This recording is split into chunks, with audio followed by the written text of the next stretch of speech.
కానీ డ్రైన్లు కానీ అయిపించి ముఖ్యంగా వచ్చేటప్పుడు నేను చూస్తా ఉన్నాను, ఏందవి ఈ ఊర్లో అందరూ ఓదేసుకున్నారు, మిగతా దగ్గర లేదు, ఈ ఊర్లో ఎక్కువ వేసుకున్నారంటే మనం చేసిన పని దాదాపు ఈ రైతులందరికీ బాగా పనికి వచ్చిందని చెప్పడం జరిగింది. అదే కాకుండా మీ నాయకులు మీరందరూ రుణపడి ఉండాలి. గడప గడప కార్యక్రమంకి వచ్చినప్పుడు ముఖ్యంగా మన గ్రామంలో రెవెన్యూ సమస్యలు ఎక్కువ ఉన్నాయని చెప్పడం జరిగింది. దానికి 6 నెలల్లో కొన్ని చర్యలు తీసుకొని ఇప్పుడు దాకా చేసింది అంటే మళ్ళీ రైతుల చేతిలో పెట్టడం అనేది, చుక్కల భూమి మీ అందరికీ తెలుసు, దాదాపు 100 సంవత్సరాల నుంచి చుక్కల భూమి అనేది రైతు పేరులో ఉంది, కానీ ఆయనకి ఏమి లబ్ధి మాత్రం దొరకట్లేదు. దానివల్ల ఆయన పేరుకి రిజిస్టర్ కావట్లేదు, అడంగలు ఎక్కట్లేదు. అవన్నీ కాకుండా అతనికి ఇప్పుడు ఈ ఊరు నుంచి దాదాపు 170 మందికి 120 ఎకరాలు మళ్ళీ వాళ్ళ చేతిలో పెట్టడం జరిగింది. సర్వీస్ ఇనాము దాదాపు 95 మంది 80 ఎకరాలు, దానికి కూడా దాదాపు 61 మందికి 100 ఎకరాలు మళ్ళీ వాళ్ళ చేతిలో పెట్టడం జరిగింది. అంటే దాదాపు మీరు చూస్తే ఈ ఒక్క సంవత్సరంలోనే 300 ఎకరాలు వాళ్ళు సాగు చేసుకుంటున్నా కానీ వాళ్ళ పేరు మీద ఉన్నా కానీ వాళ్ళకి హక్కు లేకుండా ఉండింది. ఇప్పుడు ఆ హక్కు మళ్ళీ కలిగించి ఈ ఎక్కువగా రెవెన్యూ సమస్య ఈ సంవత్సరంలో తీర్చాం. అయ్యే కాకుండా మీరందరి సలహాల ప్రకారంగా, మీ నాయకులు చెప్పిన ప్రకారంగా వచ్చే 5 సంవత్సరాల్లో కూడా గ్రామంలో ఏం చేయాలి, ఏమేమి ముఖ్య పనులు చేస్తే ఈ గ్రామానికి కూడా కొంచెం బాగు జరుగుతుందని చెప్పడం జరిగింది. ముఖ్యంగా సీసీ రోడ్లు కానీ, డ్రైన్లు కానీ, అదే కాకుండా ఇరిగేషన్ ఆ పాయింట్ మీద ఇంకా 1 కోటి రూపాయలు ఖర్చు పెడితే మిగతా పొలాలకు కూడా ఇబ్బంది లేకుండా ఉంటుంది రాబోయే రోజులు అనేది చెప్పడం జరిగింది. ఇది తప్పకుండా పూర్తి చేస్తాం. ఇదే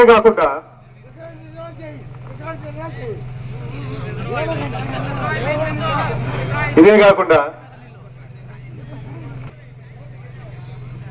మనకి ఎన్నో రోజుల నుంచి ఎదురు చూస్తున్న project high level canal project. ఆ హై లెవెల్ కెనాల్ ప్రాజెక్టు ఈ 5 సంవత్సరాల్లో మనం ముఖ్యంగా ఎందుకు ఆగిపోయి ఉందంటే, అప్పుడు ల్యాండ్ ఎక్విజిషన్ అంటే స్థలం ప్రభుత్వం కొనడానికి చాలా ఇబ్బందులు పెట్టారు. అక్కడ ఆ 2014లో రికార్డులన్నీ మార్చుకొని 2,000 ఎకరాలు ఉంటే 4,000 ఎకరాలు చూపించుకొని రకరకాల అడ్డంగా అన్ని విధాలుగా తప్పు రికార్డులు సృష్టించి ఆ ప్రాజెక్ట్ ని ఒక రకంగా ఆపేశారు. ఈ 5 సంవత్సరాల్లో అదంతా దాని మీద దృష్టి పెట్టి ముఖ్యంగా ఆ ముందు ఉండే గ్రామాల్లో ఆ ల్యాండ్ ఎక్విజిషన్ కానీ రీహాబిలిటేషన్ కానీ అదంతా రికార్డులు అంతా సెట్ చేసి ఇప్పుడు ఒక కులిక్ వచ్చింది. ఇంకా వచ్చే దాంట్లో మన ముఖ్యమంత్రి గారు కూడా మాటిచ్చారు, మన ప్రభుత్వం వచ్చిన తర్వాత మొదటి 3 సంవత్సరాల్లోనే ఆ ప్రాజెక్ట్ పూర్తి చేసి ఈ ప్రాంతానికి తప్పకుండా అది కానుకగా ఇస్తారని చెప్పి ఆయన మాటిచ్చారు. ఆ ప్రాజెక్ట్ వస్తే మన మరిపాడు కానీ పక్కన ఉదయగిరికి కానీ తప్పకుండా సోమశిల నీళ్ళన్నీ వచ్చేదానికి మంచి అవకాశం ఉంది. మళ్ళీ ఈ ప్రాంతంలో కూడా రైతులకి పెద్ద ఎత్తున ఆదాయం వస్తుందని చెప్పి మీ అందరికీ తెలియపరుస్తున్నాను. ఈ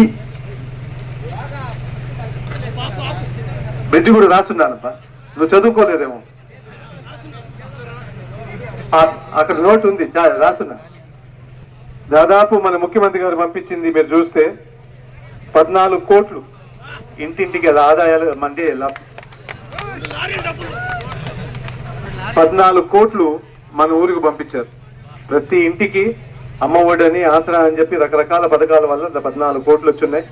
అదేవిధంగా మీకు సచివాలయం ఇవన్నీ బిల్డింగ్ల వల్ల రాబోయే రోజుల్లో రిజిస్ట్రేషన్ కూడా ఇక్కడే జరగబోతుంది. మీకు మీ పొలాల మీద రిజిస్ట్రేషన్ కానీ అమ్మడానికి కొనుక్కోవడానికి ఏమైనా కానీ ఎక్కడ ఎంఆర్ఓ ఆఫీస్ పోకుండా ఇక్కడే మన సచివాలయంలోనే ఆ వ్యవస్థ తీసుకొస్తున్నారు. అందుకు మీరందరూ ముఖ్యంగా మహిళలమ్మ మీరు గమనించాల్సింది ఈ 5 సంవత్సరాల్లో ఏ విధంగా మార్పు జరిగిందని మన ఊర్లో. మీరు ఇప్పుడు వేయబోయే ఓటు చాలా ముఖ్యమైన ఓటు. మీరు ఈ ఓటు వాలంటీర్ వ్యవస్థ పెట్టుకోవడానికి వేస్తారా, లేకపోతే మళ్ళీ పాత రోజుల్లో జన్మభూమి కమిటీ కోసం వేస్తారా? అదేవిధంగా మన స్కూల్స్ బాగా చేసినందుకు ఓటేస్తారా, లేకపోతే మళ్ళీ పిల్లలందరినీ ప్రైవేట్ స్కూల్ పంపించడానికి ఓటేస్తారా? ప్రభుత్వ స్కూల్ బాగా చేయడానికే కదా, ఇంగ్లీష్ మీడియం పెట్టిన దానికి కదా ఓటేయాలి.